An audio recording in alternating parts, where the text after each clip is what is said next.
नवीन भाई के प्रणाम।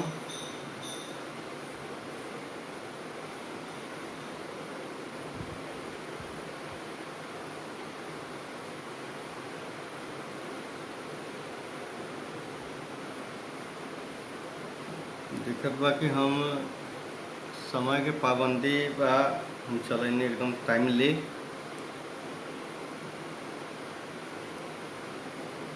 तो अभिषेक प्रीतम जी, अरे सब ठीक बा नवीन भाई। अब यह तो औपचारिकते भर रह गई बा। कोरोना काल में पूछल जाओ का हाल बा, सबके हाल तो एके तरह बा। कुंदन कुमार शुक्ला जी प्रणाम। जीत जोशीला जी, हाँ बड़ा दिन के बाद। निराला भाई आदाब। धनंजय जी के प्रणाम, जोहार निराला भाई। अच्छा, समय के पाबंदी नहीं खे। बड़ा लंबा समय के बाद सब केहू से बात कही हो रहा बा। निराला भाई तो एकदम दूज के चांद हो गए बड़े, हालो खबर ना ले सु हो। लंगिच में रहला पे ये हाल बा। कोरोना कष्ट। अब वो तो ये सोचत नहीं हुई बरे से बैठ के कि कोरोना काल में कविता ये एगो विषय हो गल बा अलगे। निरुपमा जी प्रणाम। तो कोरोना काल में गजल कविता सृजन के बाद देवेंद्र भाई आदाब।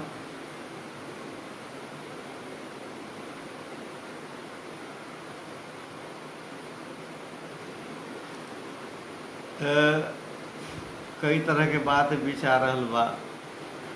मैं ढेर चीज़ सुनल गई बीच में लगातार आखिर के माध्यम से कई तरह के विमर्श, कविता, गीत, गजल सब आ रहल बा। गायकी के कार्यक्रम भी रहल। तो दिल्ली में फसल बानी तो निम्ने जगह बानी, का दिक्कत बा। दिल्ली में बानी निराला भाई। चलिए कम से कम कहे कि दिल वाला खातिर दिल्ली होला। तो रउआ फंस गई नहीं तब तो ये प्रमाणिक बात हो गई कि रउआ दिल वाला बानी। कोरोना काल में कविता देवेंद्र भाई। आदित्य खूब खुश रहा। आदित्य युवा रंगकर्मी बाड़े पटना में। तो कई तरह के बात विचार मन में बा। अब कोरोना काल में कविता, लेकिन हमरा हमेशा ही बात लागेला कि काल कौनो होखे, प्रेम एक ऐसा विषय बा जो हर काल में प्रासंगिक रही। ओकर रूप तनी बदलत जरूर रहेला। रूप बदलत का रहेला कि रोजा में बानी यही से स्मार्ट लगे तनी निराला भाई।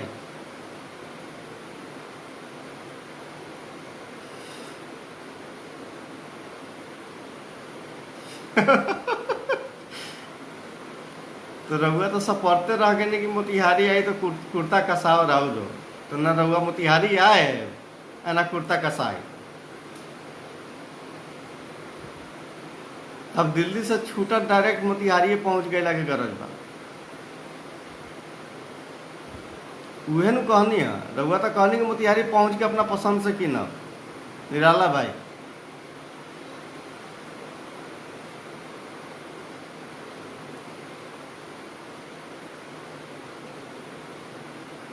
तबे भागत दौड़त गईनी बाजार, तनी लौट के आईनी, निहा धोआ के कुर्ता पजामा पहन के नमाज उमाज पढ़ के आके बैठल बानी अपना ऑफिस में घर वाला। स्वास्थ्य भाई था। सबके कुर्ते पर भिड़ल बा। अनूप श्रीवास्तव जी प्रणाम। अभिषेक जी प्रणाम।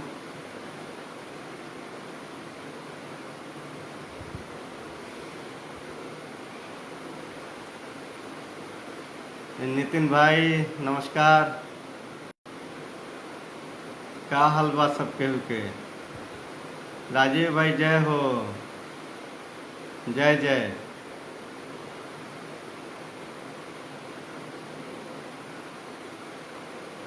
जी चाहे चाहता नहीं कि अनूप श्रीवास्तव जी जय हो।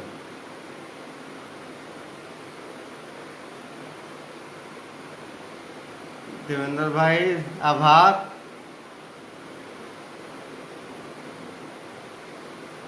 गुलाबी कुर्ता मने वो खतरनाक चीज साबित हो गल बा बुझाता हमरा खातिर। सब केहू भिड़ल बा कुर्तावे पर।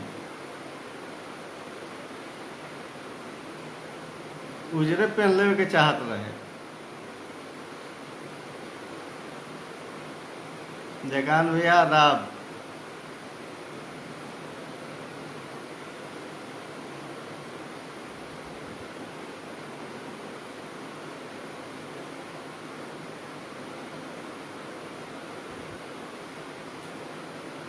राजीव भैया बहुत बहुत आभार।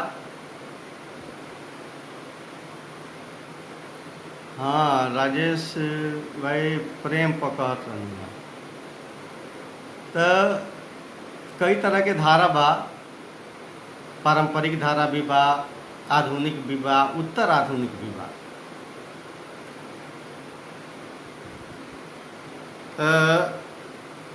आए कि प्रेम के मरम कि जिंदगी के मझधार में भाई प्रेम सदा पतवार भइल। आई जब सुना रहल बानी ई सुनल बा। एमे कविता में ई परंपरा बा कि कहीं से एक आध पंक्ति एक आध बात उधार लिहल जा सकेला। तो उन्हें से उधार लेवत शुरू कर रहल बानी कि जिंदगी के मझधार में भाई प्रेम सदा पतवार भइल। अब प्रेम के दरिया में जे डूबल समझी उहे पार भइल। अब प्रेम की अगिया में जे जरे जिंदगी ऊ कंचन होला। प्रेम के अगिया में जे जरे जिंदगी ऊ कंचन होला। अब माथ पर लागल प्रेम के करिखा अक्षत होला चंदन होला। अब पीर पयंबर संतन जन के प्रेम बा पावन धर्म। अब प्रेम के पानी अमृत होला समझी प्रेम के मरम। तो प्रेम के मरम जे बा जैसे शुरुआत में हम कहनी कि हर समय में जैसे कोरोना काल में कविता हम कहनी कि कोरोना काल होके चाहे कौनो काल होके प्रेम हमेशा प्रासंगिक रही, शाश्वत रही, अशाश्वत बा। मुन्ना भाई के आदाब, अस्सलाम वालेकुम। प्रेम के अगिया में जे जरे जिंदगी ऊ कंचन होला। माथ पर लागल प्रेम के करिखा अक्षत होला चंदन होल। अब पीर पयंबर संतन जन के प्रेम बा पावन धर्म। प्रेम के पानी अमृत होला समझी प्रेम के मरम। वास्तविकता यह बा। भोगल यथार्थ परिभाषा गढ़ेला। तो एगो दोसर चित्र प्रेम के हम प्रस्तुत करे के अनुमति चाहब। देखें कि पारंपरिक आ सनातन जो स्वरूप बा प्रेम के वो हम सामने रखनी। अब एगो नया परिभाषा जो प्रेम के हो सकेला वो देखल जाओ कि नाजायज मांगन के पूरा करत करत नरक के कोखी साँझ सवेरे भरत भरत। नाजायज मांगन के पूरा करत करत नरक के कोखी साँझ सवेरे भरत भरत।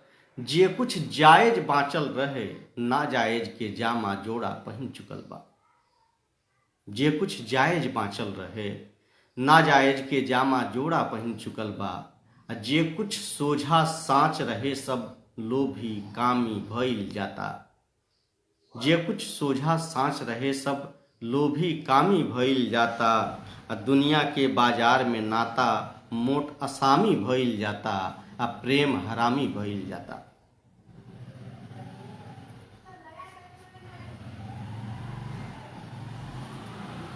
कि दू गो चित्र प्रेम के जे आदमी महसूस करेला, जे भोग रहल बा, आदमी शब्द के परिधान ओकरा पहनावेला। कई तरह के बात मन में बा।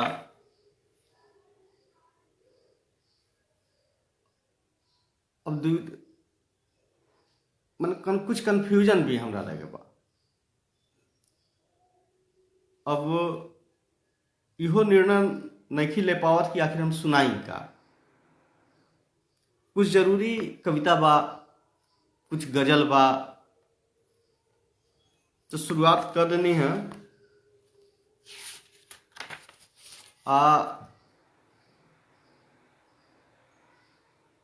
इन्हें तनका तनाव में ज्यादा बानी।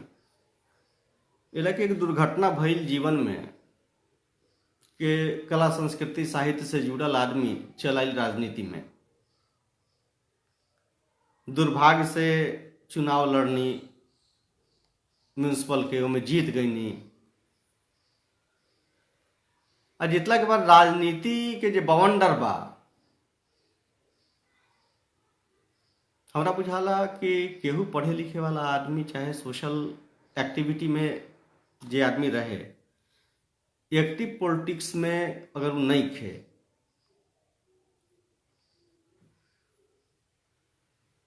तो ओकर अनुभव अधूरा बा। एक्टिव पॉलिटिक्स के मतलब वो कि जे जीत के छोट चाहे बड़ जगह पे कोनो स्थान पर जीत के एगो छोट चाहे बड़ जनप्रतिनिधि हो जाए, ओकरा बाद ओकरा सामने जो चुनौती होकेला अपना आप के बचावे के, जिम्मेवारी निभावे के, बहुत तरह के कुछ ऐसन परिस्थिति भी आवेला जेकरा के आदमी बताइयो ना पाई।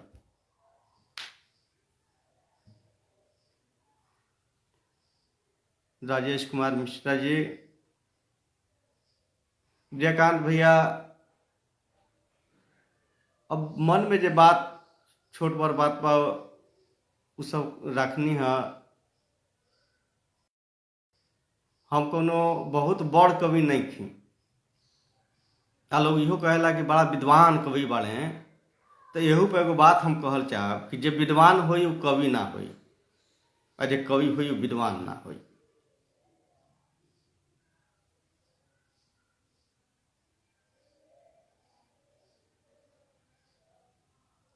जैला कि कविता दिमाग के चीज ना होके, विद्वता के मांग कविता ना करे, कविता दिल के मांग करेला। दिल के आवाज जे सुनी, दिल के अंगुड़ी पकड़ के जे चले के चाही या चले के जे सीखले होई, उहे कविता कर सकेला। दिमाग से सोच समझ के साजिश हो सकेला, सोच समझ के सृजन ना होके। दायरा के तोड़ के जबले आदमी निकली ना, तबले सृजन ना हुई। ताई एगो दोसर रचना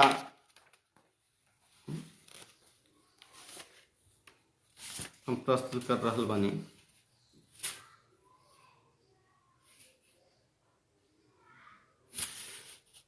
शीर्षक बा राजनीति। कुमार स्वस्ति प्रिय, हरामी प्रेम के भी स्वीकृत होके के चाहिए।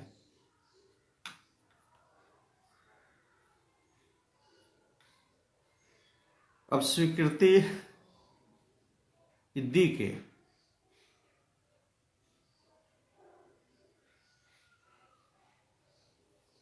रउआ तो ज्यादा समझदार आदमी बनी। प्रेम तो प्रेम होला, एक तरह के, दू तरह के, तीन तरह के प्रेम ना होके। प्रेम संपूर्णता में प्रेम बा, संपूर्णता में जीवन बा, संपूर्णता में सृष्टि बा।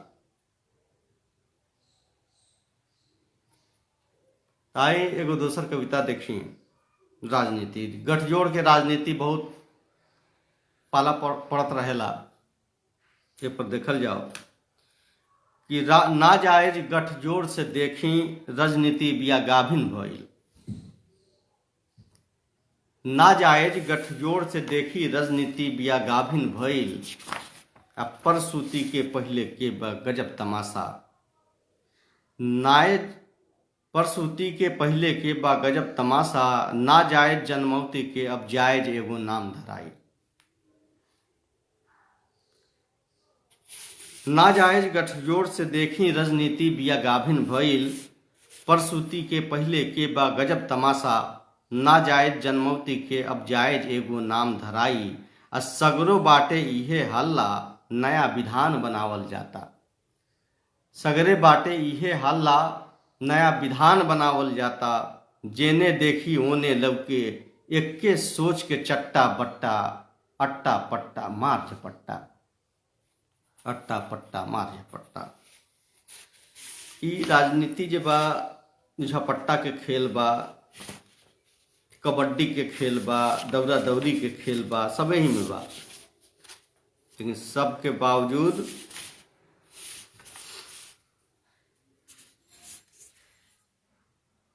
सबके धारा बा, सब अपन अपन चाल चल रहल बा। यही में अपना आप के बचावे के जतन भी करे के बा। अब आई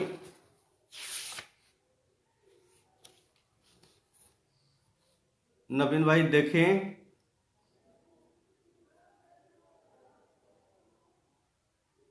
कि दर्द के नाता, ये शीर्षक से वो कविता हम चाहब लास्ट में गजल सुनावे के। पहले ही कह देवल गया बा कि समय के कोनो पाबंदी नहीं खे, लेकिन मने ऐसे बहुत ज़्यादा घबराइला के गरज नहीं खे। ऐसे मूलतः हम गजल वाला आदमी बानी, एला ज़्यादा समय लेवे के आदि नहीं खी, कम शब्द में अपन बात रखब। सौरभ पांडे जी प्रणाम।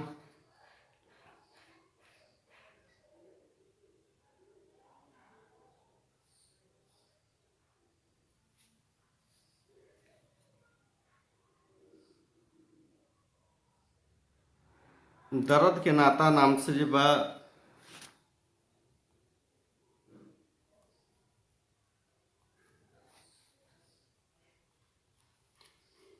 राकेश राजभर जी, भोजपुरी में गजल कब से शुरू भइला, सबसे पहले के कैलस ई बात बताएं। तेग अली के नाम आवेला भोजपुरी गजल पहला गजलकार के तौर पे। बदमाश दर्पण उनकर गजल संग्रह भी बा।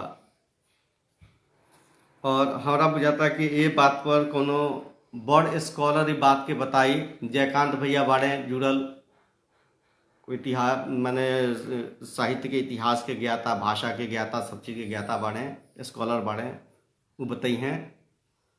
यशवंत भैया प्रणाम, जय हो।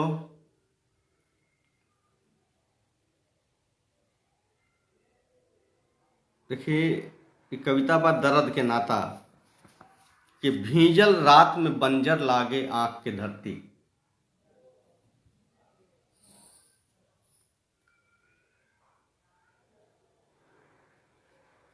कि भीजल रात में बंजर लागे आंख के धरती, सपना के न अब खुमार बाँचल बा तनिको।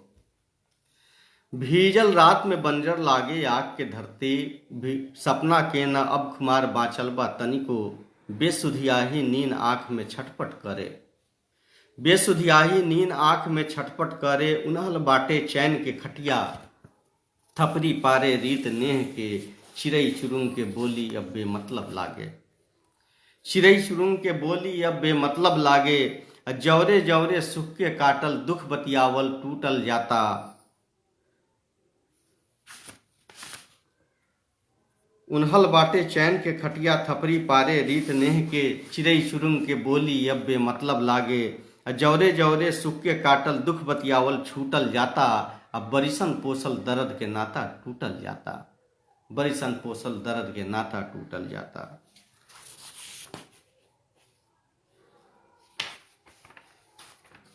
और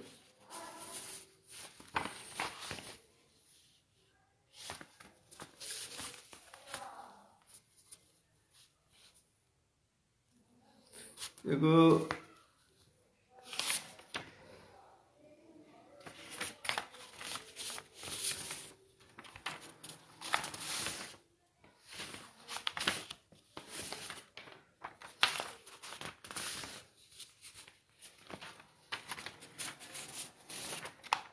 दोसर एगो कविता बा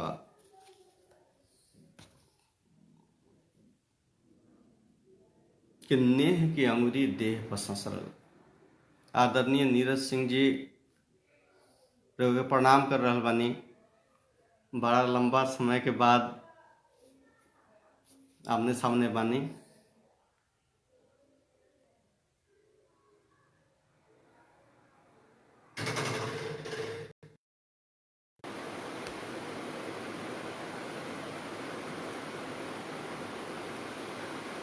हाँ, एगो यही बीच बीच में कुछ कॉल उल आ जा रहा बा, जेकरा कारण तनका दिक्कत हो रहा बा।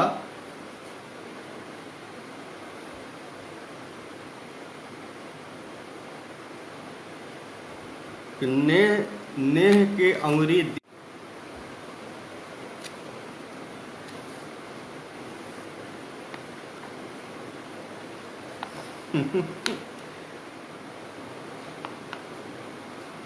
प्रेम तो बरसे वाला चीजें बा सस्ती भाई।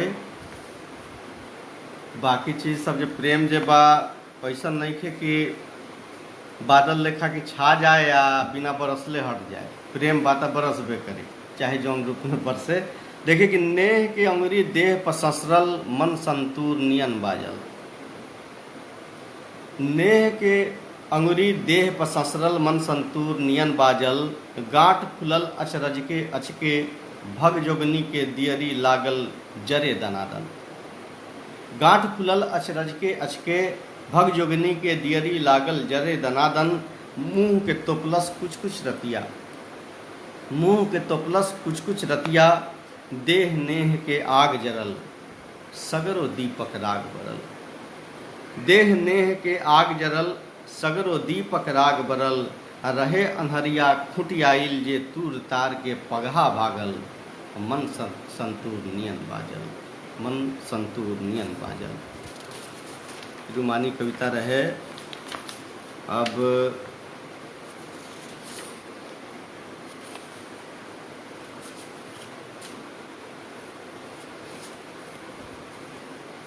एगो मंथन नाम से एक कविता। मधुबाला जी नमस्कार, कमलेश कुमार जी, सब केहू के स्वागत। मंथन नाम के एक कविता बा।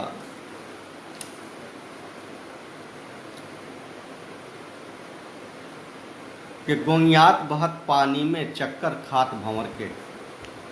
गोंगियात बहत पानी में चक्कर खात भंवर के, देख रहल बानी हम बैठल। आ एक टक नजरी के आपन भौरी पर हम सटले बानी। मन भइल बा घूमत पानी। कतना काल मन भइल बा घूमत पानी, कि कतना बीतल काल मथाइल जाता भीतर। कतना बीतल काल मथाइल जाता भीतर। कतना बिस्के गगरी छल छल करत बिया। आ अजवारल कतना गगरी धइल बाटे। बीतल काल के एह मंथन में, पहले के सब मंथन खानी। खलिहा विष उतराता सगरो।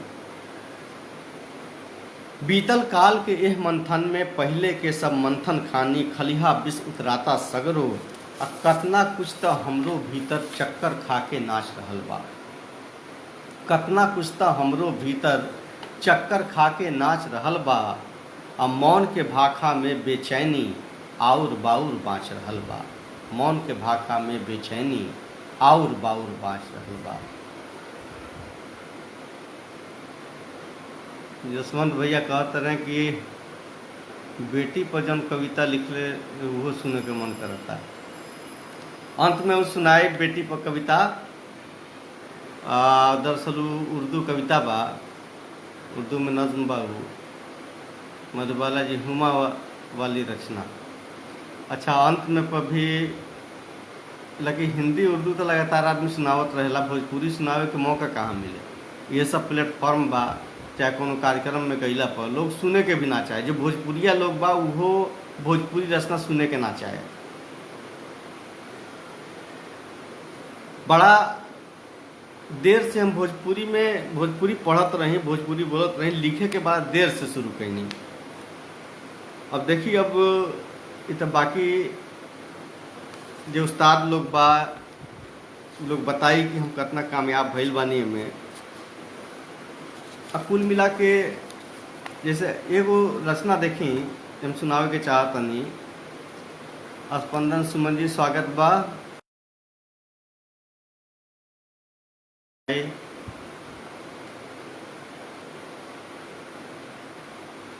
दुबे दुई जी सबके के स्वागत। वो फ्री वर्ष के कविता जे बा अतुकांत भी बा, लेकिन हम प्रयास ही करी कि उमें एक रिदम रहे, एगो लय रहे। शीर्षक बा आप बीती कि फसल बा दांत में रेशा हमर नाकामी के, उपाय कतहू न लौकेला कौनो हमरा। उदासी घिर नियात रहेला कौनो आस के भगजोगनी अब न चमकेला। आवाज हमर आवाज त चकरा के हार जाएला, ठाक्का खर ऊँचाह मन के छीले खोरछेला। भीड़ रिश्तन के खूब कोकिया ले बेसम्हार जिंदगी के मेला में। भीड़ रिश्तन के खूब कोकिया ले बेसम्हार जिंदगी के मेला में, आ खुल के रो भी न पाई ले हम अकेला में। जी ये सुमन जी भोजपुरी में हम सुना रहल बानी। एगो कविता सुनाए, शीर्षक बा सावन। देखल जाए एगो नया प्रयोग के लिए करे के प्रयास के लिए बनी। और भोजपुरी भाषा के अपने आप में खूबी बा कि दुनिया के जितना तरह के भाषा बा जैसे समृद्ध हो सके भोजपुरी सबके अपना में समा ले। मने भोजपुरी एक कोनो वर्जित प्रदेश के नाम नहीं के जहाँ के जा न सके। सबके स्वागत रहेला है भाषा में, ये संस्कृति में। देखिए सावन नाम के कविता बा। आदित्य प्रकाश जी, अनूप श्रीवास्तव जी, ऋषिकेश चतुर्वेदी जी, आभार राउर, नमस्कार स्वागत। के बदरी के बदरा पिठियौलस। बदरी के बदरा पिठियौलस श्याम रंग में मौसम गावे, आसमान के खोखी उखड़ल लागल बरसे झमझम पानी। बदरी के बदरा पिठियौलस श्याम रंग में मौसम गावे, आसमान के खोखी उखड़ल लागल बरसे झमझम पानी। लागे जैसे छम छम करत गोरिया आईली, जंगला धैले देखत आनी आई हो दादा आहा हा। जंगला धैले देखत आनी आई हो दादा आहा हा हा। पड़ल जे छिटका पानी के मुंह पर लागल जैसे अमृत पड़ल। पपनी पर पपनी सतियाइल, सिहक गईल दहिया भितरी गुदगुद्दी उठल। सिहक गईल दहिया भितरी गुदगुद्दी उठल। अब बरसत आई पानी खाली बहरे नाही। बरसत आई पानी खाली बहरे नाही। हमरो भीतर बून बून के झांझर बाजे। हमरो भीतर बून बून के झांझर बाजे। एह लय में आ ताल में हमरो मन के माटी भींज गईल बा। अब बाहर भीतर सगरो गीले गील भइल बा। बाहर भीतर सगरो गीले गील भइल बा।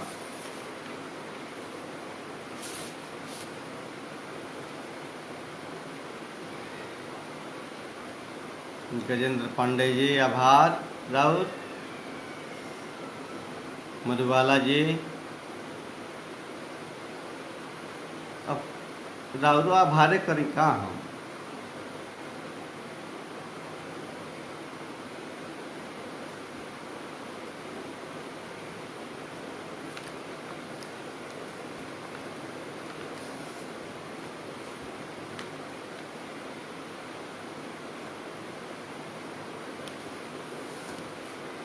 अब हमरा लगा था कि अब दूसरा धारा में चले के चाहिए। तो गज़ल शुरू करे के पहले दो तीन गो कहम करनी चाहतनी सुना देवे के।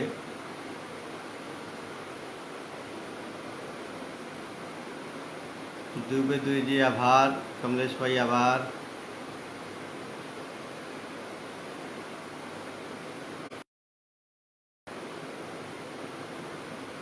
आप लोग के कुर्ता पर भिड़ल बा, फिर भीड़ गइल बड़े स्वस्ति भाई हमर मोछदारी पर रहम कल जाओ सरकार। अभी दोसर धारा चलता वही में तनका बहे दिया ठीक रही। ऋषिकेश चतुर्वेदी जी बहुत बहुत आभार राहुल।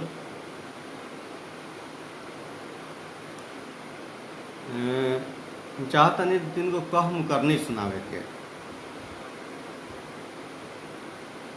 देखें प्रेम अगन में शुद्ध बिसरैली कहम करनी रहुआ जान रहल बानी। अमीर खुसरो के भाषा बा, उनकर शैली बा, उनकर आविष्कार बा। उर्दू फारसी में प्रयोग भइल बा, हिंदियों में भइल बा, भोजपुरियों में बहुत सारा लोग लिखल। हम एगो छोट प्रयास कैले बनी कि प्रेम अगन में शुद्ध बिसरैली श्याम के लीला सगरो गईली। प्रेम अगन में शुद्ध बिसरैली श्याम के लीला सगरो गईली। अनहद बाजल ढोल मजीरा का सखी राधा ना सखी मीरा। प्रेम अगन में शुद्ध बिसरैली श्याम के लीला सगरो गईली। अनहद बाजल ढोल मजीरा का सखी राधा ना सखी मीरा।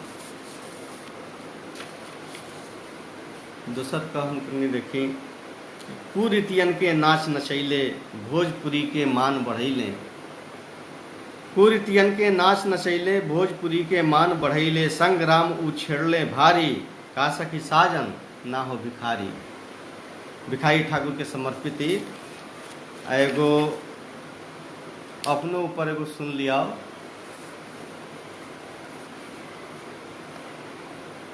माई बाबू कहे पराछुत। घर में जो स्थिति अपन बाबू हम बयान कर रहल बानी कि माई बाबू कहे पराछुत आ आदमी त उ बाड़े अजगुत आ आपन मन के उ रंगरेज का सखी पागल ना गुलरेज।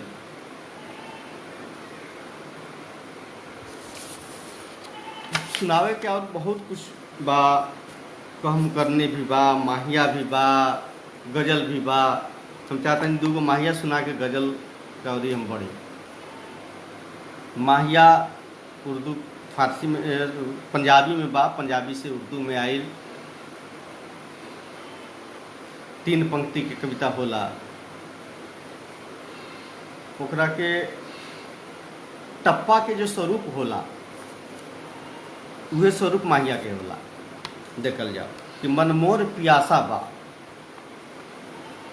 मनमोर पियासा बा यानी पानी के बदला में अमृत के दिलासा बा।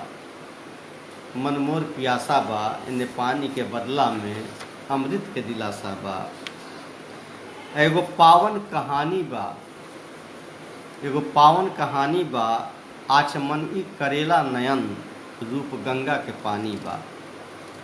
एगो पावन कहानी बा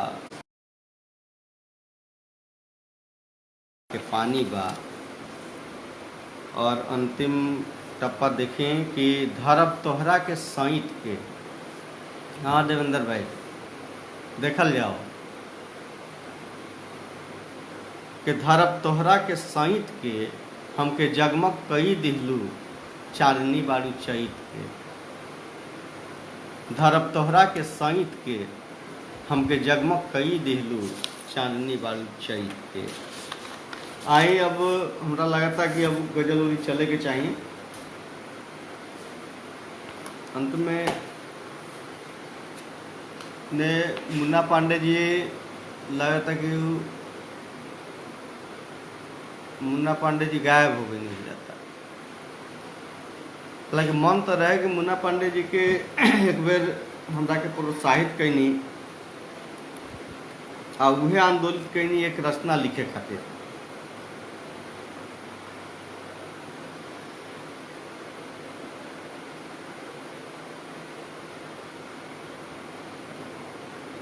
दुबे द्विजी अच्छा वो हम निकाल दरअसल उतना निकाल के ले मैंने याद नहीं थे, जितना याद रहे 2-4 गो लिखल रहे वो हम सुना देनी। हम आई 2-4 गो गजल दूगो शेर देखें कि दर्द के धाह पर गजल होला, हुस्न के छाह पर गजल होला। दर्द के धाह पर गजल होला, हुस्न के छाह पर गजल होला। युद्ध आ बुद्ध के बलय में आह पर बाह पर गजल होला। आह पर बाह पर गजल होला।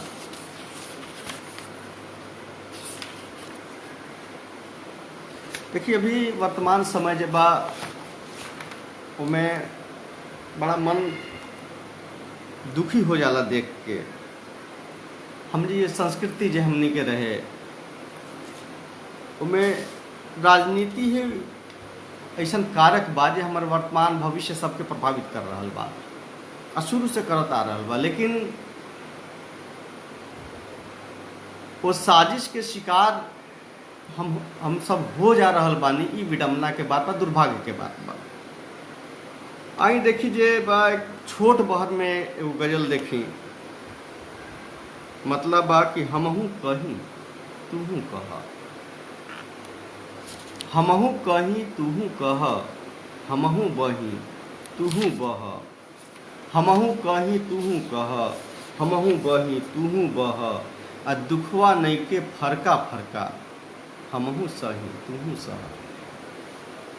बहुत आसान शब्द में बात रख रहल बानी कि दुखवा नइखे फरका फरका, हमहू सही तूहू सह। आ सबके सपना बाँचल रहे।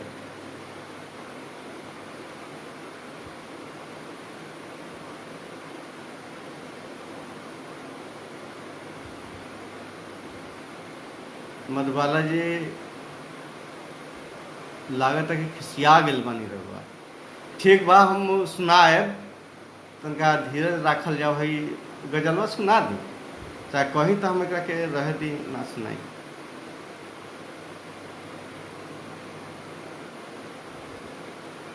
सुन लिया दो चार गो शेर कि हमहू कहीं तूहू कह, हमहू बही तूहू बह। दुखवा नहीं के फरका फरका, हमहू सही तूहू सह। और सबके सपना बाँचल रहे, सबके सपना बाँचल रहे, हमहू रही तूहू रह। सबके सपना बाँचल रहे, हमहू रही तूहू रह। जहर माहुर बहरा निकले, जहर माहुर बहरा निकले, हमहू मही तूहू मह। अछूटे नाही नेह के अंगुरी, हमहू गही तूहू गह। और अंतिम शेर देखें कि महल अटारी हमके टूटे, महल अटारी हमके टूटे, हमहू ढही तूहू ढह, हमहू ढही तूहू ढह।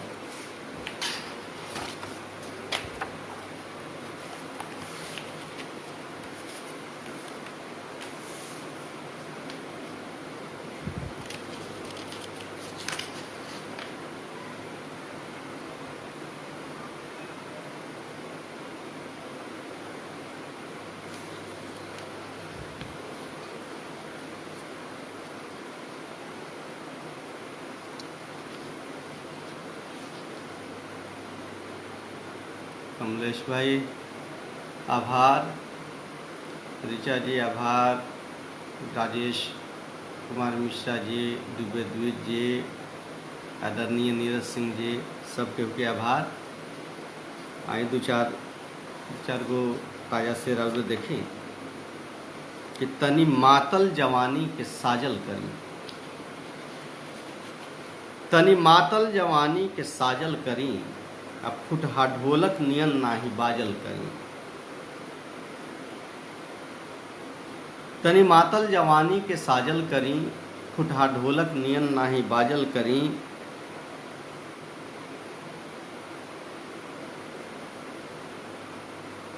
छूटल जाता नी रउआ बहुत भीड़ बा,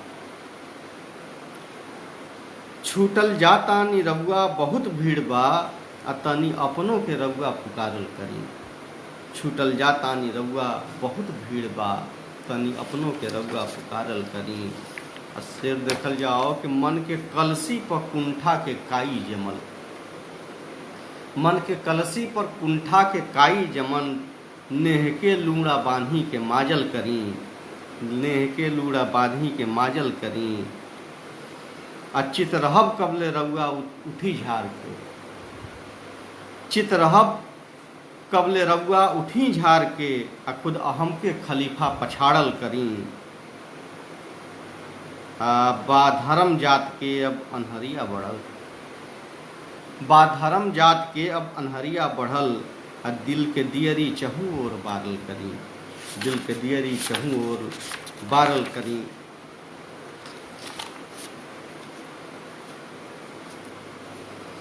एगो बड़ा प्रचलित बहर बा, उर्दू में खूब इस्तेमाल भइल बा।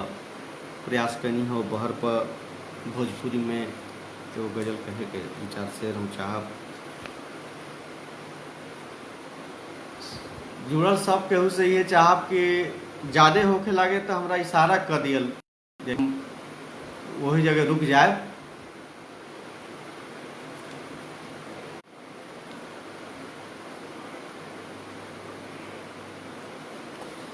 एकरा वर्तमान परिप्रेक्ष्य में भी एकरा के आप देख सकिले। मतलब बा कि ठन के जोर जुलुम के पत्थर, हमहू चुप हई रहुओ चुप। ठन के जोर जुलुम के पत्थर, हमहू चुप हई रहुओ चुप। लागल बा उद्वेग जी दमगर, हमहू चुप हई रहुओ चुप। कुछ ना कुछ करे के पड़ी, झाड़ खखार के खाड़ा होखी। कुछ ना कुछ करे के पड़ी, झाड़ खखार के खाड़ा होखी। कबले गिनब दर्द के लहर, हमहू चुप हई रहुओ चुप। कबले गिनब दर्द के लहर, हमहू चुप हई रहुओ चुप। डेगा डेगी नाप दियाई, रास्ता उहा पोह में बा। डेगा डेगी डेगा डेगी नाप दियाई, रास्ता उहा पोह में बा। होखे दूरी छोट की हमहू चुप हई रहुओ चुप। होखे दूरी छोट की लम्हर, हमहू चुप हई रहुओ चुप। डोल रहल बा खैरा पीपर, भेद के बूझी खोली आँख। डोल रहल बा खैरा पीपर, भेद के बूझी खोली आँख। मौका नाही मिली फरहर, हमहू चुप हई रहुओ चुप। भीतरी काबू कसमस करे, आन्ही नियन बा रफ्तार। भीतरी काबू कसमस करे, आन्ही नियन बा रफ्तार। चढ़ल जाता 575, हमहू चुप हई रहुओ चुप। फरका फरका भीजल जाता, आई आई जौरे तरी आई। अब अंतिम शेर बा गजल के कि फरका फरका भीजल जाता, आई जौरे तरी आई। अब पानी बरसे लागे झरझर, पानी बरसे लागल झरझर। हमहू चुप हई रहुओ चुप। कबले गिनब दर्द के लहर, हमहू चुप हई रहुओ चुप।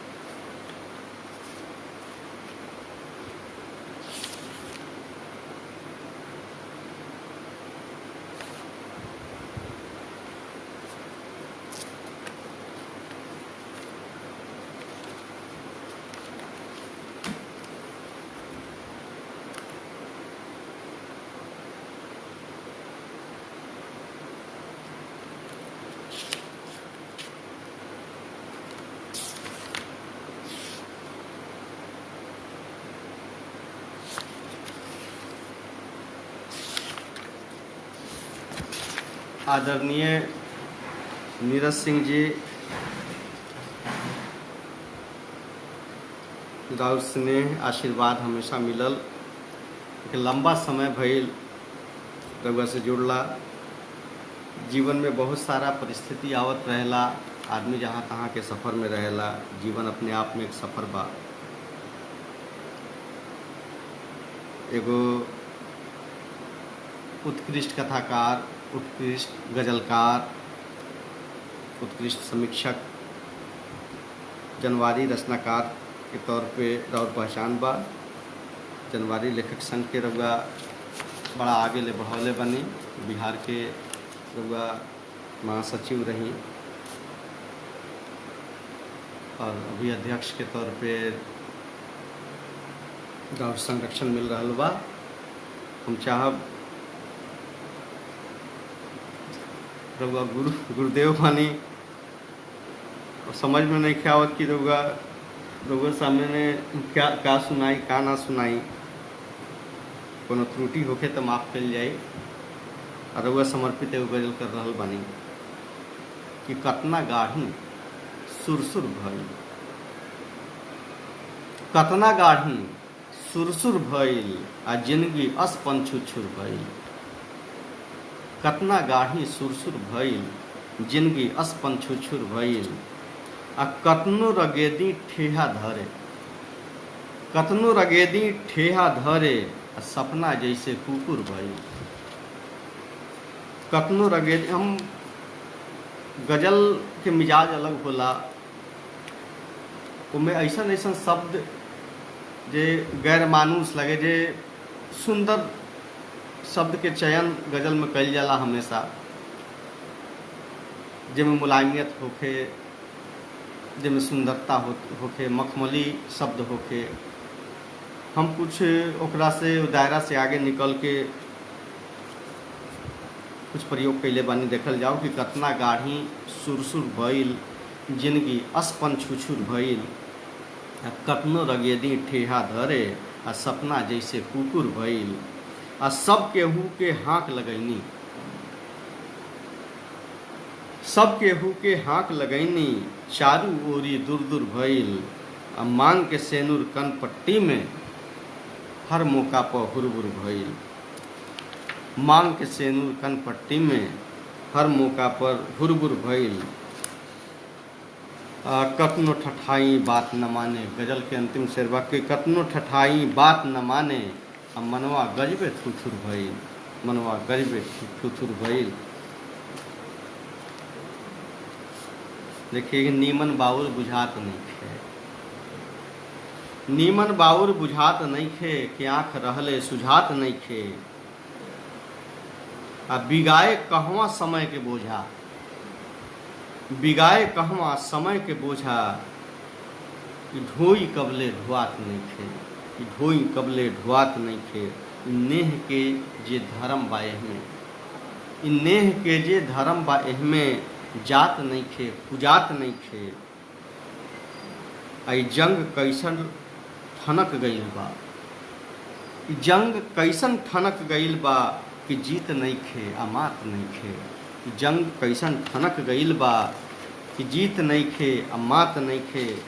सिर्फ देखल जाओ कि समय के चाबुक पड़ल बरिसन, समय के चाबुक पड़ल बरिसन आई चाम बाकी मोटात नइखे।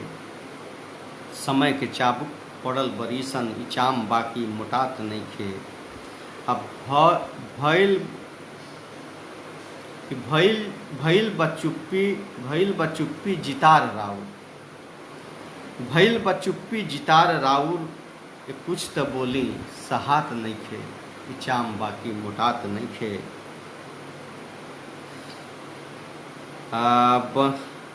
ई खर खैरात के नेवाला, ई खर खैरात के नेवाला देखी हमरा घोटात नइखे। मक्ता के शेरबा बनल बगुल रेज मुहवा झावा, बनल बगुल रेज मुहवा झावा। जे मन के कलसी मजात नइखे, जे मन के कलसी मजात नइखे।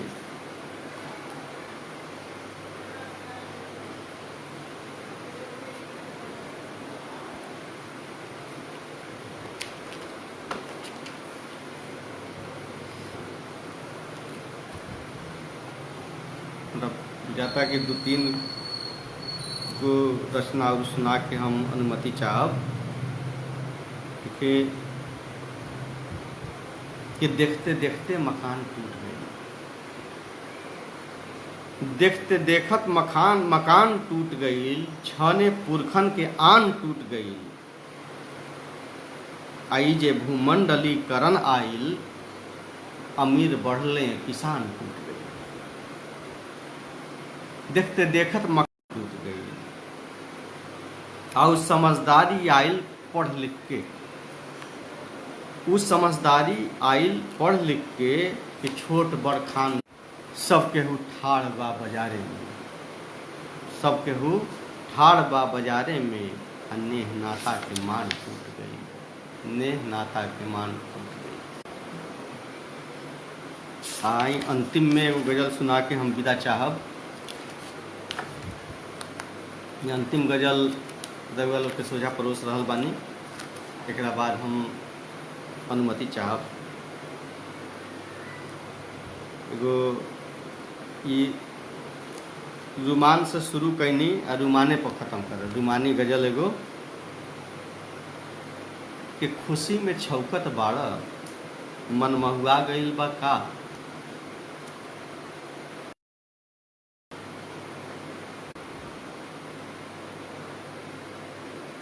खुशी में छौकत बाड़ा मन महुआ गईल बा का।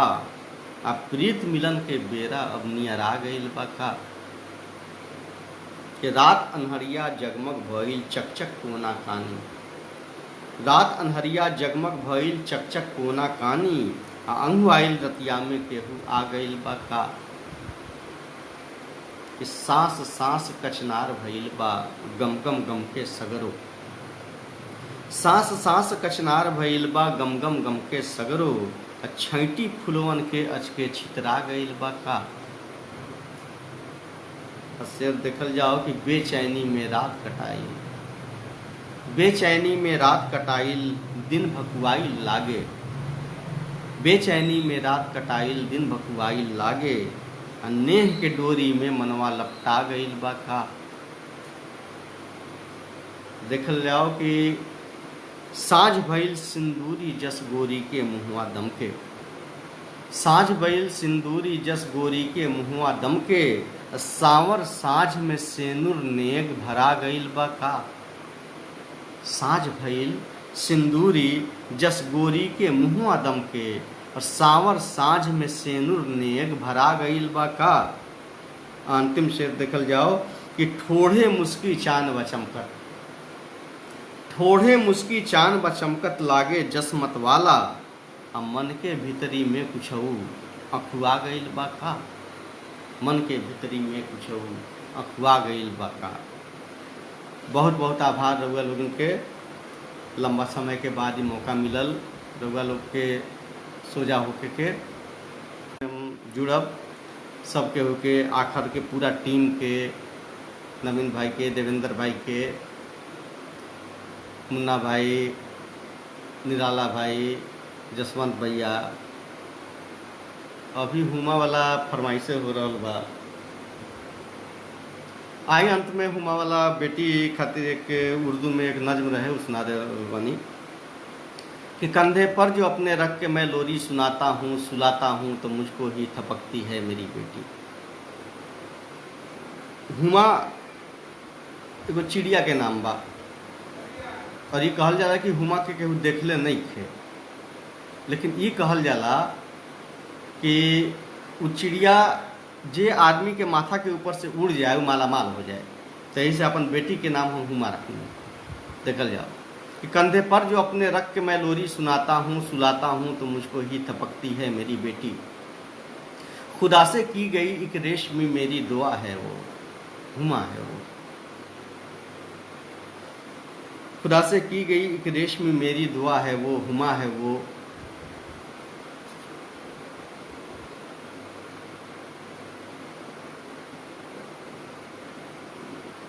खुदा से की गई एक रेशमी मेरी दुआ है वो हुमा है वो।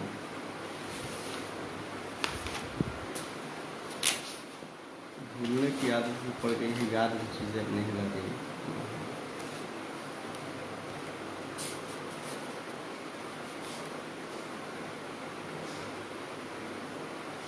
अच्छा 1 मिनट अनुमति दिया और देख लेता हूँ।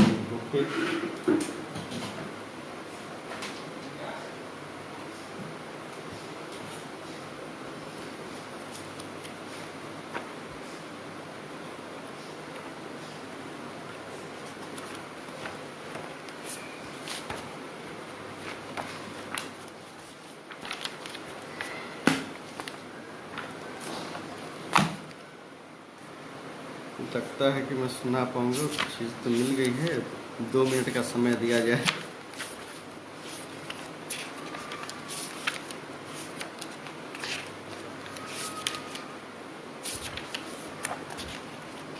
जी